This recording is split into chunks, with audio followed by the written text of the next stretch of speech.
Kasunod ng naranasang malalakas na lindol sa Pilipinas nitong mga nagdaang araw, ilang bansa pa sa Asya ang niyanig din ng matitinding lindol.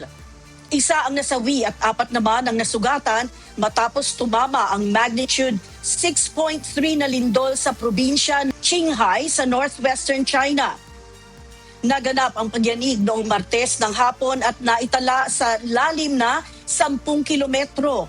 Agad na nagpatupad ang China ng Level 4 emergency response at nagpadala ng mga rescuer, sakyan at search and rescue dogs sa mga apektadong lugar.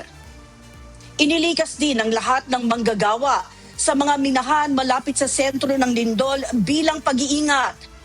Samantala, niyanig din ng magnitude 6.7 na lindol ang isla ng Sulawesi sa Indonesia, kung saan 8 ang nasugatan at ilang gusali ang nasira.